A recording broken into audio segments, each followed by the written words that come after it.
Friends ఇప్పుడే అందిన వార్త తెలంగాణలో కొత్త రకం వ్యాధి ప్రజలందరికీ బిగ్ అలర్ట్ అంటూ లేటెస్ట్ అప్డేట్ అయితే రావడం జరిగిందండి. సో వివరాలు ఏంటనేది కూడా వీడియోలో తెలుసుకుందాం. వీడియోని చివరి వరకు చూడండి, అర్థమవుతుంది. మొదటిసారి ఛానల్ వస్తే తప్పకుండా సబ్స్క్రైబ్ చేసుకొని చూస్తున్నారు కానీ లైక్ చేయడం మర్చిపోతున్నారు. వెంటనే లైక్ చేయండి. వివరాలకి అయితే వెళ్ళిపోదాం. తెలంగాణలో ఆరోగ్య రంగం పైన పిడుగు లాంటి వార్త వినిపిస్తుంది. మనం సాధారణ జ్వరమే కదా అని కొట్టిపారేస్తే టైఫాయిడ్ ఇప్పుడు రాష్ట్రంలో నిశ్శబ్దంగా ప్రాణాలు తీస్తుంది.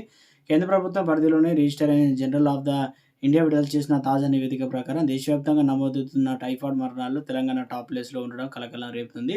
ప్రతి 5 మరణాలు ఒకటి మన రాష్ట్రంలోనే సంభవిస్తుండటంతో చూస్తుంటే పారిశుద్ధం, తాగునీటి విశుద్ధి విషయంలో మనం ఎంత ప్రమాదకర స్థితిలో ఉన్నామో అర్థమవుతుంది.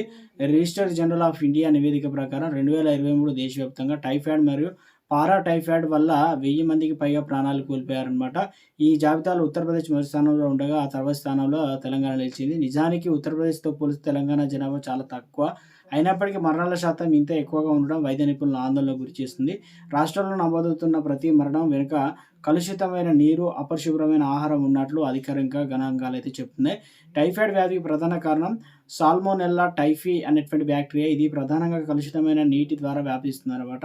హైదరాబాద్ వంటి నగరాల్లో పాత కాలపు తాగునీటి పైప్‌లైన్‌లు పక్కనే మురుగు కాలువలు ఉండటం, పైపులు లీకేజ్ అయినప్పుడు మురుగునీరు తాగునీటిలో కలవడం వల్ల బ్యాక్టీరియా నేరుగా ఇళ్లలోకి చేరుతుంది.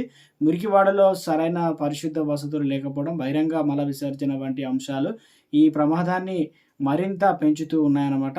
ఇక అదేవిధంగా వర్షాకాలం మాత్రమే కాకుండా ఇప్పుడు వేసవిలోనూ అదేవిధంగా టైఫాయిడ్ కేసులు భారీగా అయితే నమోదు అవుతున్నాయన్నమాట, గమనార్హం. ఇక నగరాల్లో వెలుస్తున్న నియంత్రణ లేని వీధి ఆహార కేంద్రాలు టైఫాయిడ్ వ్యాధికి అడ్డాగా మారుతున్నాయి. చాలా చోట్ల వంటలు తయారీకి వాడేటువంటి నీరు శుద్ధి చేసినది కాదు.